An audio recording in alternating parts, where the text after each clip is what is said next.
não ficar com o olho fechado. Ah, é mesmo? É abrir os próprios olhos. Ô, Glória. Nada de dormir sentado. Então. Não, nada disso. É isso aí, velho. Olho fechado aqui não cabe, não. Como você diz, no japonês hoje não tem vez? Não tem, não. Abre seu olho. Amós 2, de 4 a 8, sim, fala assim: assim diz o Senhor, por 3 transgressões de Judá e por 4, não sustarei o castigo, porque rejeitaram a lei do Senhor e não guardaram seus estatutos. Antes as suas próprias mentiras os enganaram e após elas andaram seus pais. Por isso meterei fogo a Judá, fogo que consumirá os castelos de Jerusalém. Assim diz o Senhor por 3 transgressões de Israel e por 4, não sustarei o castigo, porque os juízes vendem o justo por dinheiro e condenam o necessitado por causa de um par de sandálias. Suspiram pelo pó da terra sobre a cabeça dos pobres e pervertem o caminho dos mansos. Um homem e seu pai coabitam com a mesma jovem, e assim profanam o meu santo nome, e se deitam ao pé de qualquer altar sobre roupas empenhadas, e na casa de seu Deus bebem o vinho dos que foram multados. No texto anterior do livro de Amós, vemos o julgamento de Deus sobre as nações vizinhas de Israel. Sem dúvida, Israel deve ter gostado desta palavra, mas depois disso, na sequência do texto, o julgamento é estabelecido sobre a própria nação de Judá e Israel. E agora, o que dirá o povo? Pessoas excelentes permanecem objetivas. Elas são confiáveis porque veem a trave em seu próprio olho, antes de tentar remover o argueiro do olho dos outros. Quando falhamos em nossos objetivos, as pessoas ao nosso redor começam a questionar se nossa perspectiva não está distorcida pelo egoísmo. Então a confiança diminui. As pessoas confiam em outras que cumprem seus objetivos fundamentais e elas são, depois nós vamos ver aqui, mas passar para o pastor Rogerinho aqui que está doido para abrir o seu olho.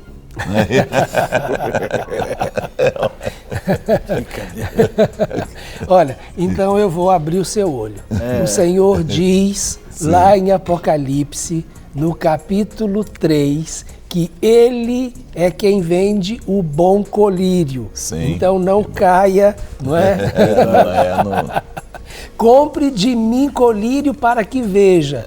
Então, se tem alguém que vende um bom colírio, perfeito colírio, esse é o Senhor Jesus. E Ele está vendendo e disponibilizando esse colírio e fala para nós, igreja dele, comprar dele esse colírio. Verdade.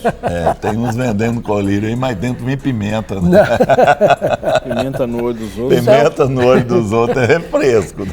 Então, abrir realmente os olhos tem que ser com o colírio que a gente compra do Senhor Jesus. Amém. Mas, Guerra, é muito interessante quando a gente olha nesse texto, porque o livro de Amós, ele começa, então, trazendo uma série de juízos e acusações de Deus para com as nações ao redor de Israel.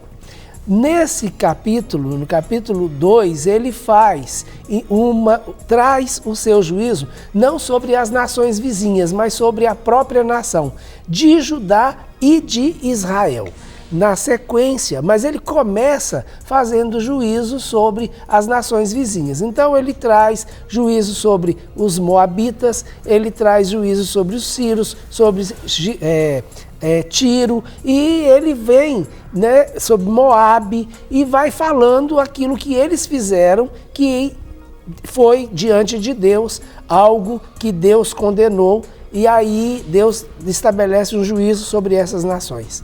Então, quando você comenta, né, a respeito da visão de Deus e como o povo recebeu a palavra de Amós, então, no primeiro momento, o povo recebeu muito, né, de uma maneira não alegre, mas de uma maneira confortável, a palavra de Amós, que era uma palavra de juízo de Deus contra os seus vizinhos, né? Até aí tá tudo bem, não é? Então, O mal é na casa do outro, não é verdade? Então Deus está punindo eles. Olha como Deus é bom, olha como Deus é justo, olha como Deus está realmente cuidando de nós.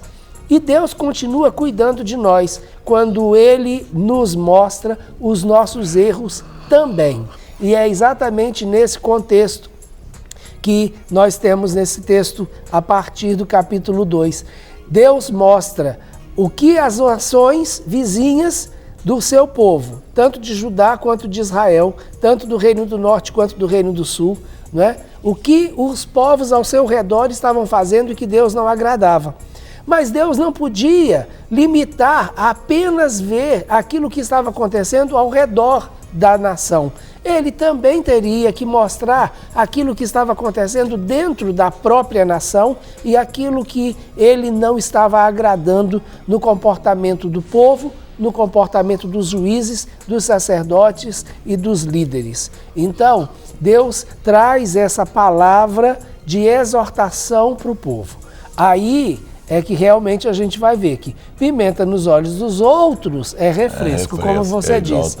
Mas nos nossos olhos elas ardem. E aí já não é refresco mais. Né? Mas o que Jesus nos diz? Que antes de nós olharmos, né, para o cisco no olho do nosso irmão, nós devemos olhar para o arqueiro que está no nosso próprio olho, ou a trave que está no nosso próprio olho. Então, é exatamente essa visão. Deus, ele vê tudo o que está acontecendo ao redor, mas ele não pode fechar os olhos para aquilo que está acontecendo dentro. E aí vem uma outra palavra muito interessante, que o juízo começa pela própria casa.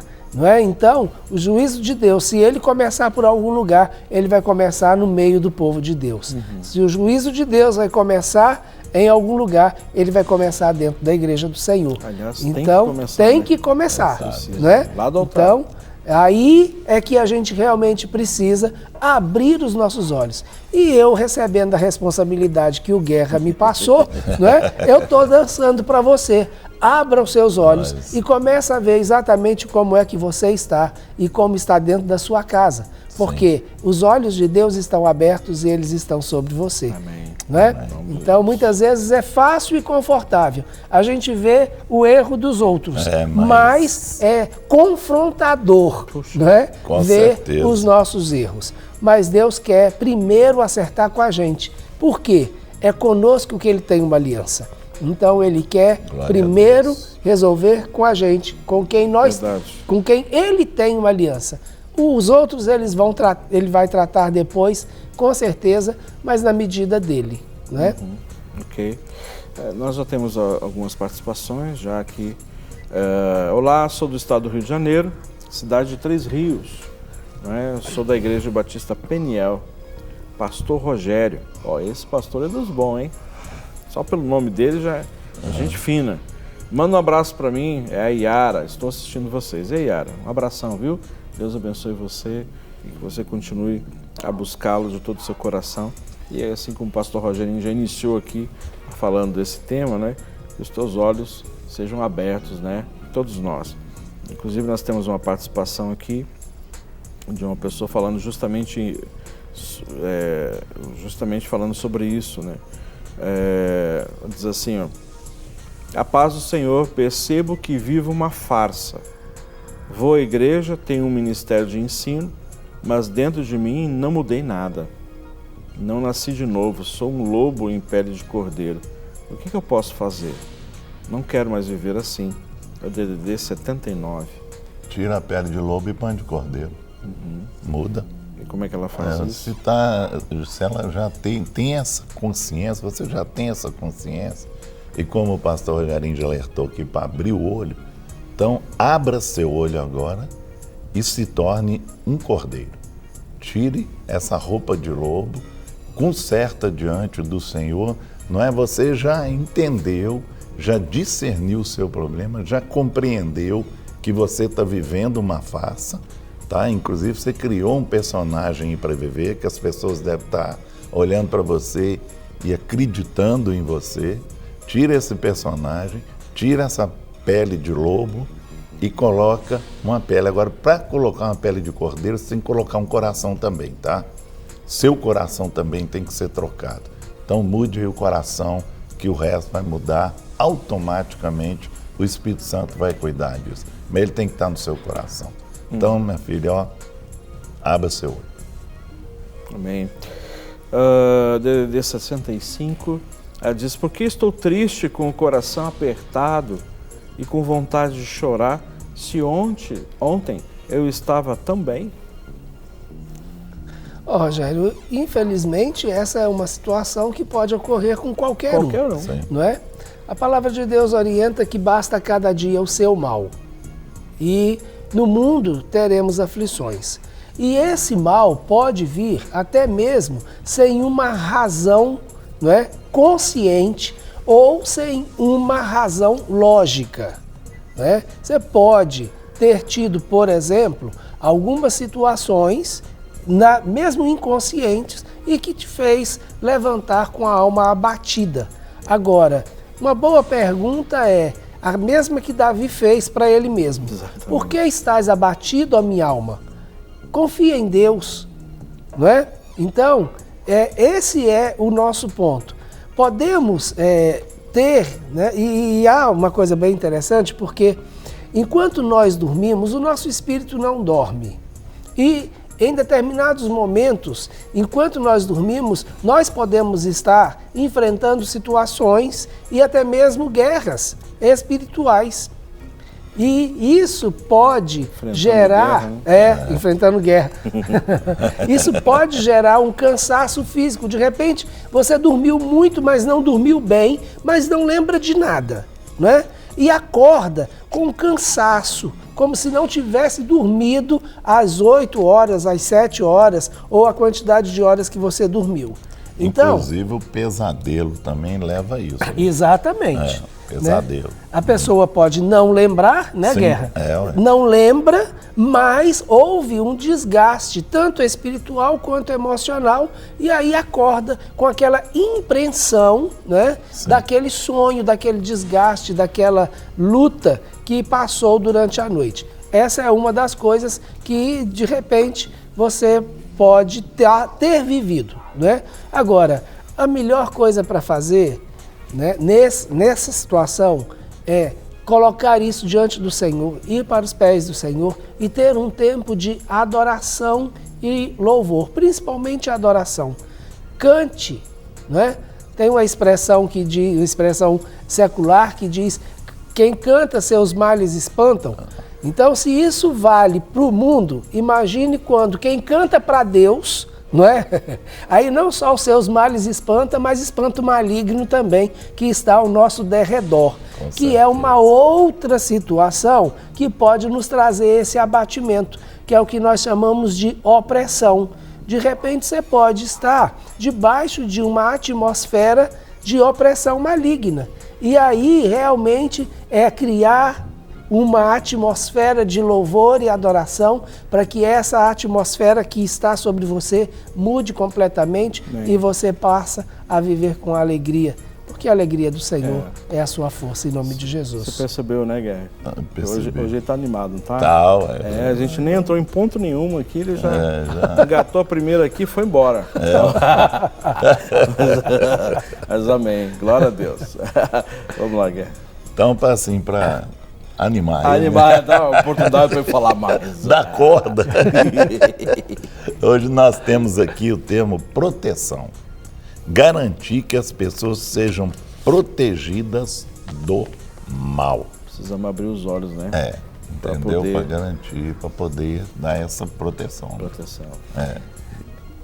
Guerra, aí tem a questão, né? As pessoas realmente esperam que o outro cumpra o seu papel. Sim, com certeza. E aí, o primeiro papel que normalmente as pessoas esperam, principalmente daquelas que estão em uma posição de autoridade em relação a elas, é a proteção. Então, antes de requerer, oferecer. E esse sentimento, né, essa necessidade, não é nem o sentimento, há uma necessidade de se sentir protegido.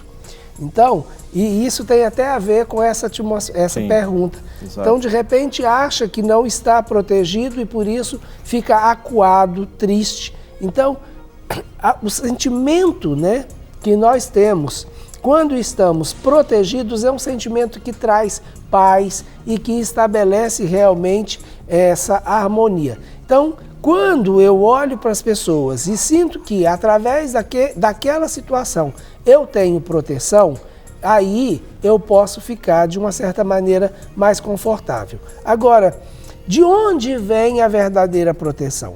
Não é? A verdadeira proteção vem de Deus. A verdadeira proteção não vem das armas que eu posso ter, não vem do sistema econômico, não vem de quanto de dinheiro eu vou ter no banco, não vem de uma saúde momentânea ou de um excelente plano, não é? de saúde, Com nada certeza, disso. nada. Não é? A minha proteção, ela tem que vir de Deus. Então, quando a gente para e começa realmente a abrir os nossos olhos de que o único que pode nos proteger é Deus, aí nós vamos para debaixo das suas asas e fazemos dele a nossa habitação. Esse Salmo 91 é tremendo. Então, o quanto que nós podemos ter dessa certeza de proteção que Deus pode nos dar, não é? Porque Ele já deu ordens, inclusive aos seus anjos, a nosso respeito. E Ele está conosco todo o tempo. Então, essa proteção que nós podemos receber através dele. Quando nós buscamos essa proteção em outra coisa que não seja Deus, nós estamos correndo um sério risco de estabelecer um ídolo. Com não é? certeza. Confiar no outro ou confiar não só em outras pessoas, mas confiar em outras coisas. Quantas pessoas estão hoje confiando no seu salário, confiando no quanto tem no banco, confiando na empresa que trabalha, e isso hoje não gera nenhuma proteção, né? É verdade.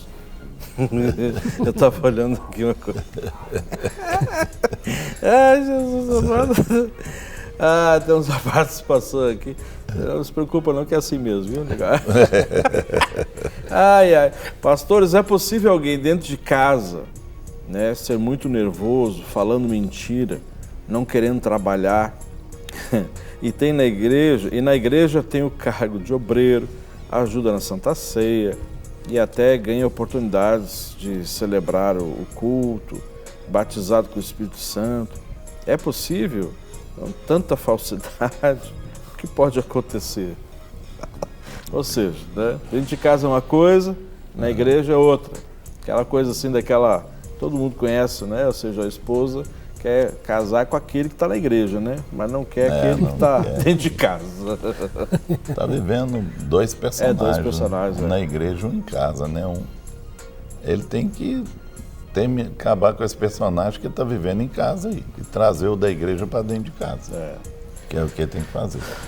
Precisaria ser ministrado, né? Acompanhado, pra gente entender, né? essa realidade. O líder dele tem, né, saber o que ele faz dentro de casa, que talvez não está sabendo. Tem que não saber. está ciente da outra história dele. Então tem que você sentar com o líder e participar da outra história dele aí dentro de casa. Que é outra pessoa, né? Eu acho que isso tem muito a ver com a primeira participação que a gente já teve hoje, da pessoa que é mestra, mas não viveu, não vive genuinamente, só que uma caiu na real e o outro ainda está com os olhos fechados. Não é? E usa esse personagem para justificar. Então, aí nesse caso, a primeira está em situação melhor do que esse. Com certeza, pelo menos está reconhecendo. Está reconhecendo e sabe que está vivendo uma falsidade. Claro, não é? claro. Agora, aí nós temos também, Guerra, uma questão muito interessante, que é Primeiro, uma necessidade de reconhecimento público ou de aceitação. Com certeza. Então ele faz tudo aquilo lá fora para que os outros reconheçam. E acha que em casa não precisa fazer. De reconhecimento, não é? precisa de nada. Porque em casa já está em casa mesmo, tem que tolerar, tem que. Não é? Mas para fora tem que viver esse personagem porque tem uma necessidade de aceitação. Provavelmente é uma pessoa que viveu alguma situação de rejeição e que precisa ser tratada. Há uma outra situação que é uma atmosfera espiritual, porque essa pessoa está debaixo de uma influência de espírito de religiosidade. Se esconde, que é o principal aqui, né? Exatamente. Se esconde atrás dessa religiosidade e aí, escondendo atrás dessa religiosidade, não vive o processo de transformação que é aquilo que o Senhor quer realmente fazer. Para receber todas as novidades do canal, inscreva-se e se curtir o vídeo, clique em gostei. Aproveite para acompanhar a Rede Super nas redes sociais.